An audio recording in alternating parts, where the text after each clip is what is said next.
ତ ଅଧ୍ୟାପକ ଅଧ୍ୟାପିକା କର୍ମଚାରୀ ବନ୍ଧୁମାନଙ୍କୁ ମୋର ୟୁଟ୍ୟୁବ୍ ଚ୍ୟାନେଲ୍ ବା ଆମମାନଙ୍କର YouTube channel study tech by Das ସାର୍କୁ ସ୍ୱାଗତ ଜଣାଉଛି। ଆଜି ସେଇ ଗୋଟିଏ ମୁଖ୍ୟ ପ୍ରସଙ୍ଗ ନେଇ ଯଦି ଆସିଛେ, ସେଇ ଦୁଃଖ ଯନ୍ତ୍ରଣା ପୀଡ଼ିତ ଥିବା ଆମମାନେ ସବୁ ଏତେ ବର୍ଷର ଦୁଃଖ ଯନ୍ତ୍ରଣା, ତା ଉପରେ ପୁଣି ଗଭର୍ଣ୍ଣମେଣ୍ଟ ଆଉ ଗୋଟେ ଦୁଃଖ। ଗଭର୍ଣ୍ଣମେଣ୍ଟ ଗୋଟିଏ କଥାକୁ କେମିତି ଆଡ଼େଇ ହେଇଯିବ ବା ଇଗ୍ନୋର କରିହେବ, ସେ କଥାକୁ ଆଖି ଆଗରେ ରଖି ଗୋଟିଏ ମୁଖ୍ୟ ପ୍ରସଙ୍ଗଟି ଆଣିଛନ୍ତି। ସେ ପ୍ରସଙ୍ଗଟି ଯାହା ହେଲେ ବି ସ୍ୱାଗତ ଯୋଗ୍ୟ, ନ ମାନିଲେ ବି ମାନିବାକୁ ପଡ଼ିବ। ଯାହାର କଥା ହେଉଛି କେଜିରୁ ପିଜି ଫ୍ରି ଶିକ୍ଷା। ଇଏ ନିଶ୍ଚିତ ଗୋଟିଏ ସ୍ୱାଗତ ଯୋଗ୍ୟ ପଦକ୍ଷେପ ବୋଲି ଆମେ କହିବା। ଏଠି ନିଶ୍ଚିତ ଅଫିସିଆଲ ନୋଟିସ୍ ବି ଆସିଯାଇଛି। ନୋଟିସ୍ ବି ଆମେ ଦେଖେଇବା ବା ଆପଣମାନେ ପାଇସାରିଥିବେ। ଆମେ ଲାଷ୍ଟ ନୋଟିସ୍ କି ଅପେକ୍ଷା କରିଥିଲେ। ତା ଭିତରେ ଆର୍ଥିକ ମରୁଡ଼ି ଦେଖାଯିବ। ଆର୍ଥିକ ମରୁଡ଼ି କାହାର ଦେଖାଯିବ? ଯେଉଁମାନେ କ'ଣ ପାଠ ପଢ଼ିବେ ତାଙ୍କର ଦେଖାଯିବ ନା, ଯେଉଁମାନେ ପଢ଼େଇବେ ତାଙ୍କର ଦେଖାଯିବ। ଇଏ ବି ଗୋଟିଏ କଥା। ଯେଉଁଠି 488 ଆଉ 662 ବର୍ଗ କଲେଜର ଆର୍ଥିକ ମରୁଡ଼ି ଆସିବ। ଏ ଯେଉଁ ମରୁଡ଼ି ଆସିବ, ଏ ମରୁଡ଼ିକି ଗୋଟେ ସହନୀୟ ବା ସହିବା ଗୋଟେ କଷ୍ଟକର ହୋଇପଡ଼ିବ ବୋଲି ଆମେ ଆଶା ନିଶ୍ଚିତ କରିବା। ଦରମା ପାଇଁ ନିଶ୍ଚିତ ହନ୍ତସନ୍ତ ଯେତେବେଳେ ଆମେ ଦରମା କେମିତି ଗଭର୍ଣ୍ଣମେଣ୍ଟର ଗୋଟେ ପ୍ରୋଟୋକଲ୍ ଭିତରେ ପଶିବା ବା ନ୍ୟୁ GIA କେମିତି ଆସିବ, ତାରି ଉପରେ ଯେତେବେଳେ ଆମେ ଷ୍ଟ୍ରାଇକ୍ କରୁଥିଲେ ବା ତାରି ଉପରେ ଯେତେବେଳେ ଆମେ ଗୋଟେ ରେଭୁଲେସନ୍ କଥା ଚିନ୍ତା କରୁଥିଲେ, ସେ ସମୟକୁ ବା ସେ କଥାକୁ ଆଡ଼େଇବା ପାଇଁ ଇଏ ଗୋଟିଏ ଗଭର୍ଣ୍ଣମେଣ୍ଟର ପ୍ରୟାସ କହିଲେ ଅତ୍ୟୁକ୍ତି ହେବ ନାହିଁ। କାହିଁକି ନା ଗଭର୍ଣ୍ଣମେଣ୍ଟ ବର୍ତ୍ତମାନ ଫ୍ରି ଶିକ୍ଷା କରିଥିଲା। ଏଠିକି ତ କେହି ଫ୍ରି ଶିକ୍ଷା କାହିଁକି କରୁଛନ୍ତି ତ କିଛି କହିହେବ ନାହିଁ, କାରଣ ଫ୍ରି ଶିକ୍ଷା ବି କରିବା ଆବଶ୍ୟକତା ଅଛି। ତା ଭିତରେ ଆପଣ ଦେଖିବେ ଯେ କଲେଜ ମାନଙ୍କର ଗୋଟିଏ ପେଣ୍ଡାମିକ୍ ସିଚୁଏସନ୍ ନିଶ୍ଚିତ ଆସିବ, ଯେଉଁଠି କାଗଜପତ୍ର କଥା ହେଉ କିମ୍ବା ଜେରକ୍ସ ମେସିନ୍ କଥା ହେଉ କିମ୍ବା ଜେରକ୍ସ ମେସିନ୍ରେ କାଳିର କଥା ହେଉ, ଚକ୍ ଡଷ୍ଟର କଥା ହେଉ କି ଡିଜିଟାଲ ଫର୍ମାଟ୍ କଥା ହେଉ, ଯେ ପୁଣି ତା ଭିତରେ ଗଭର୍ଣ୍ଣମେଣ୍ଟ କହିଛି ଯେ ଆପଣ ପିଲାଙ୍କର ଡିଜିଟାଲ ବାୟୋମେଟ୍ରିକ୍ ନିଆଯିବ ବା ଡିଜିଟାଲ ଯେଉଁ ଆପଣଙ୍କର ଆଟେଣ୍ଡାନ୍ସ ନିଆଯିବ। ଯେତେବେଳେ ଡିଜିଟାଲ ଆଟେଣ୍ଡାନ୍ସ କଥା ଆସେ, ନିଶ୍ଚିତ ବାୟୋମେଟ୍ରିକ୍ କଥା ଆସେ। ଆପଣ ଥମ୍ବନେଲ୍ ବାୟୋମେଟ୍ରିକ୍ କଥା କୁହନ୍ତୁ କିମ୍ବା ଫେସ୍ ରିଫିଲ୍ ବାୟୋମେଟ୍ରିକ୍ କଥା କୁହନ୍ତୁ, ଇଏ ତ ସବୁ ଡିଜିଟାଲ। ତା ଉପରେ ବି ନିଶ୍ଚିତ ଖର୍ଚ୍ଚାନ୍ତ ଅଛି ଗଭର୍ଣ୍ଣମେଣ୍ଟ ମାନେ କଲେଜ ମାନଙ୍କର।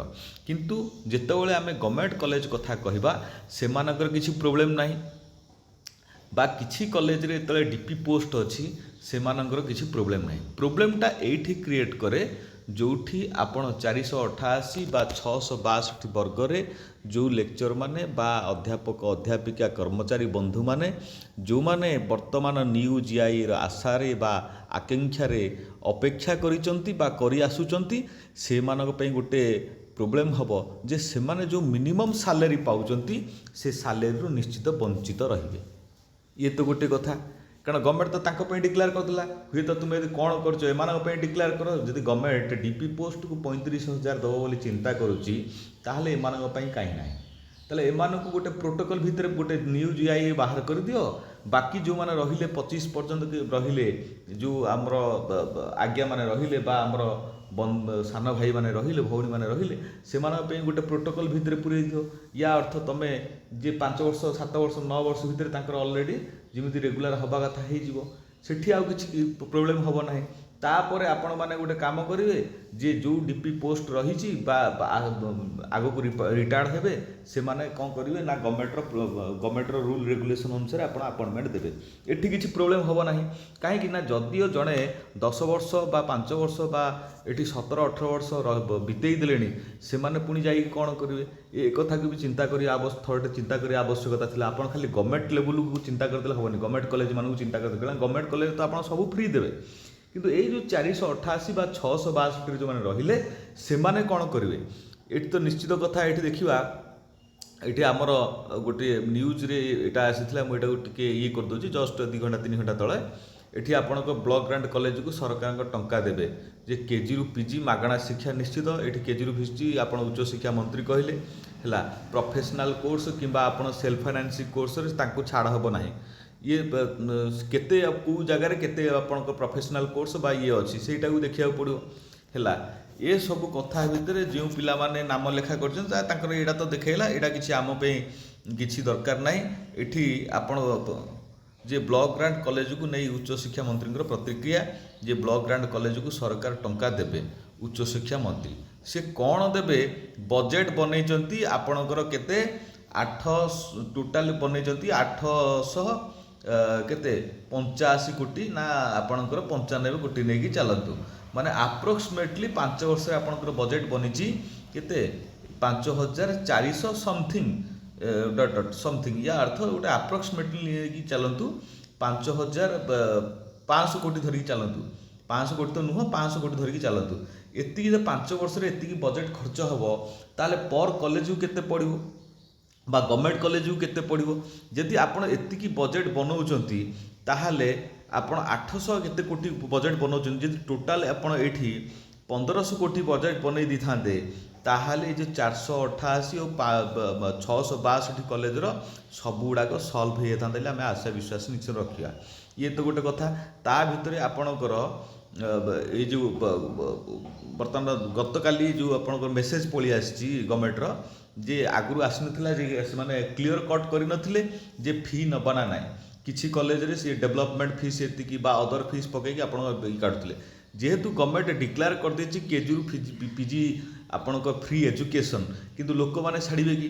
ସେ ଯାହା ବି ହେଉଛୁ ଗଭର୍ଣ୍ଣମେଣ୍ଟ ଗୋଟେ କ୍ଲାରିଟି ଦେଲା ଯେ ଏଠି ଯେ ନାଇଁ ଆମର କୌଣସିରେ ଫି ନିଆ ହେବ ନାହିଁ, ଗାଇଡ଼ଲାଇନ୍ ନୋ ଫି। ଇଏ ଗୋଟେ ଗାଇଡ଼ଲାଇନ୍ ଦେଲା ଯେ ନୋ ଫି କିଛି ଡିଟେଲ୍ସ ଦେଲା ଯେ କୌଣସି ଫି ଆପଣ ନେଇପାରିବେ ନାହିଁ। ଇଏ ଯେଉଁ 8 ତାରିଖର ଯେଉଁ ଇଏଟା ଥିଲା ଆପଣଙ୍କର ଲେଟରଟି ଥିଲା, ସେଇ ଲେଟରଟା ସମାନ, ଖାଲି ଏଇଠି ଆଡ଼୍ କରିଦେଲା ନୋ ଫି ଯେତେବେଳେ ଆଡ଼୍ କରିଦେଲା ୟା ଅର୍ଥ କିଛି ଫି ନିଆଯିବ ନାହିଁ। ଏଇଟା ବି ଠିକ୍ କଥା, କାରଣ ଯେତେବେଳେ ଆପଣ ଫିଟା ଇଏ କରିଛନ୍ତି ଫିସ୍ଟା ଆପଣଙ୍କର ଫ୍ରି କରିଦେଲେ ସେଠି ଆଉ ଫି ନେବା କିଛି ଆବଶ୍ୟକତା ନାହିଁ। ଇଏ ବି ଠିକ୍ କଥା। ଏଇ ଯେଉଁ ପୁରୁଣା ଚିଠିଟା ଥିଲା ଆପଣଙ୍କର ଏଇଠି 8 ତାରିଖର ଚିଠିଟା ଥିଲା, ଏଇଟା 10 ତାରିଖ ଚିଠି ତ ଆପଣମାନେ ଲେଟର ପାଇଯାଇଥିବେ। ୟା ଭିତରେ ମନ୍ତ୍ରୀ ନିଶ୍ଚିତ କହିଛନ୍ତି ଯେ ଆମେ ସେମାନଙ୍କ କଥା ଯେତେବେଳେ ପିଲାଙ୍କୁ ଫ୍ରି କରାହେଉଛି ଆମେ ସେମାନଙ୍କ କଥା ଚିନ୍ତା କରୁ ବା ବିଚାର କରୁଛୁ।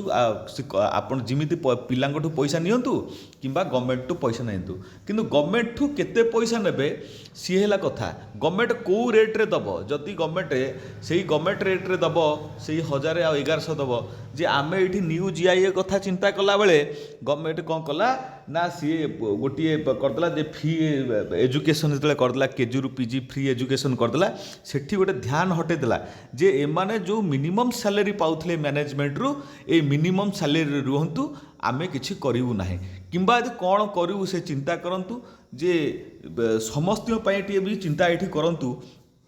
ଯେଉଁମାନେ ବି ରହିଗଲେ ଗୋଟେ ନ୍ୟୁ ପ୍ରୋଟୋକଲ୍ ଭିତରେ ଏମାନଙ୍କୁ ପୁରେଇ ଦିଅନ୍ତୁ, ବାକି ଗୋଟେ ନ୍ୟୁ GIA ଗୋଟେ ବାହାର କରିଦିଅନ୍ତୁ, ତା ଭିତରେ ଗୋଟେ କ୍ଲିୟର ସବୁ କ୍ଲାରିଟି ହେଇଯିବ।